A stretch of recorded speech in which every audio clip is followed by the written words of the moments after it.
Hey everyone, it's APW. Thank you for joining APW Talk. Today's topic we're going to be talking about is Family Rivalries Part 1. Tonight it's going to be about Roman Reigns versus Jey Uso, how that rivalry led to the creation of the bloodline and led to becoming one of the most dominant stables in history.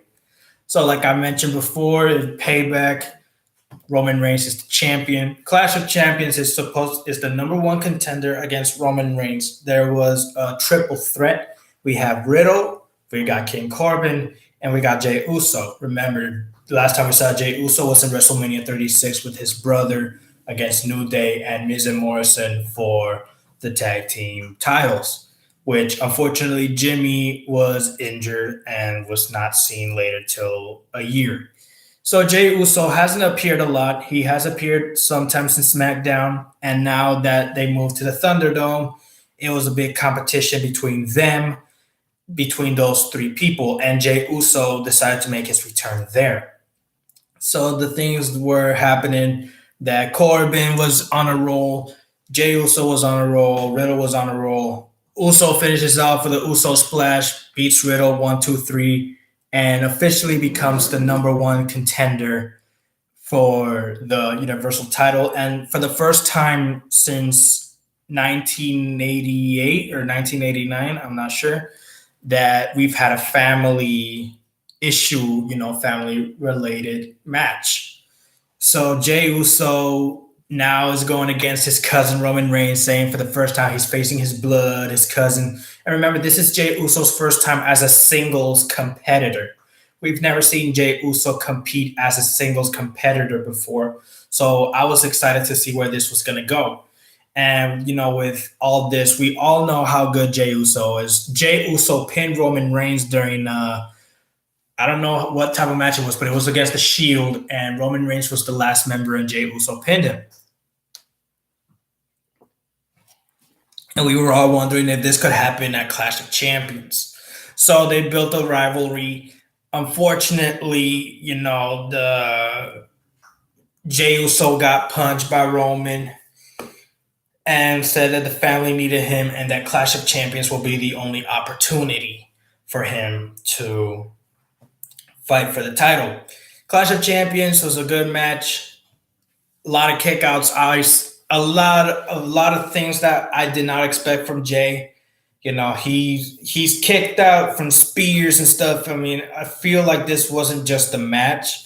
This was more of a family promise. Because, Alpha and Seek are saying Roman's going to win, Rikishi and Jimmy and Naomi saying that Jay's going to win. This is like a competition between best of the best, and whoever wins, is the rightful leader. And as you all know, that Roman really did take this personal. He told Jey to acknowledge him. Jey refused time after time. He didn't care about the pain and the consequences. Unfortunately, Jimmy arrived and threw the towel. And if there's one thing a wrestler hates, is throwing in the towel. And unfortunately, Jimmy threw in the towel because Jey was being beat up so badly that he couldn't take it any longer. So that's what happened between that. But then the rivalry grew stronger after Clash of Champions. He said that Jey broke his heart, but he couldn't stop looking at the title, and said he wants another rematch. Then he'll get a rematch at Hell in a Cell. And in a couple Fridays later, it was a stipulation of the I Quit match. And, the thing about being a twin, in my case, I'm a triplet, but in this case, being a twin and identical like Jey and Jimmy are, they can confuse easily. We all thought that Jey was speaking, in the back room, but it was Jimmy saying, "Ask my brother Jey." And Jey really put in the stipulations. He outsmarted Roman, but Roman always has that one step ahead. So we didn't think that in this manner we would see, Jey being so confident. Something that you don't know what happened. It's not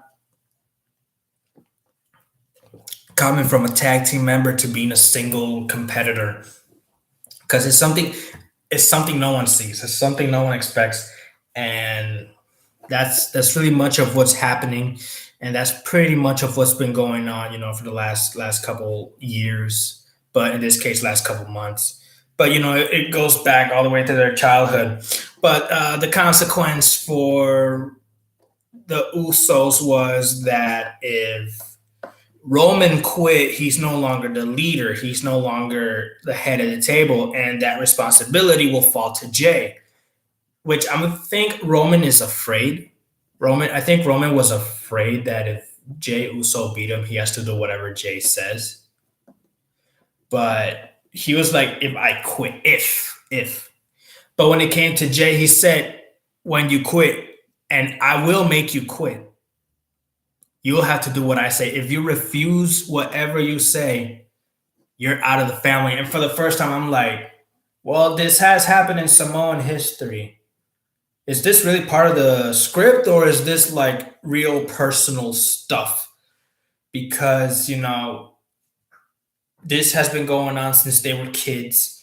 And with Jey Uso like finally being a singles competitor, I'm gonna be honest. I really wish that Jey Uso won the Universal Title Clash of Champions, but now with his match at Hell in a Cell, which I'll be talking about right now, is that he still has the same white attire. He really brought in a lot of promise into this match. Wearing a flower star necklace, and a lot of promises he made. So that's pretty much of what he did there. And Jey Uso didn't quit. Roman didn't quit, and the strap that they both wore and hitting Roman with a strap, I was like, wow, Jay is really into this. He's really, really going into this. And then Roman hitting Jay with the strap. It's a back and forth battle. The referee, I don't know what his name is. I know his first name is Brian. He tried to stop the match. Roman throws him from the ringside. He says this is a personal thing, grabs the steel step, about to jump in. I don't know where Jimmy comes from, but he covers himself. He was like, "This is enough, man. Like, it's enough. We don't need this." And Roman feeling emotional. He felt like, "What am I doing? What am I doing wrong? Like, I'm doing something I'm not supposed to be doing."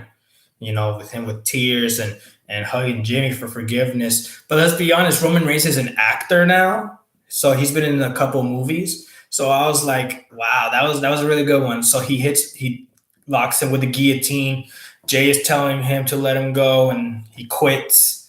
He repeats it a lot of times, saying that he quit, and Roman Reigns retains. And for the first time, his uncle Afa and father Sika, who are both wearing ulafalas, acknowledge their nephew and son, and he becomes the tribal chief officially. And Jey Uso's heartbroken, and he felt like he let everyone down, and now he has to do what Roman says. At least that's what we thought at first. Then the following SmackDown saying that he hated him, but Roman loved him, and at the end of the night he had to fall in line. Had a match against Daniel Bryan, and then Jay won, and that was his heel turn, saying that I understand now. I understand that I acknowledge you. You're the head of the table. And that's how it went from being a rival enemy to becoming the right hand man of Roman Reigns, and becoming main event Jey Uso. So that was one of the things between that match, and that's pretty much what I had to say about that. Anyway, thank you for joining. Tomorrow will be Family Rivalries Part 2. This one I'll be talking about Brett versus Owen Hart, how that rivalry led from Survivor Series to a match at WrestleMania 10. Till next time, this is APW. Thank you for joining APW Talk. Click that like button, click that subscription button, click that notification bell. Write down in the comments what you want me to talk about next. Till next time, APW. Peace out.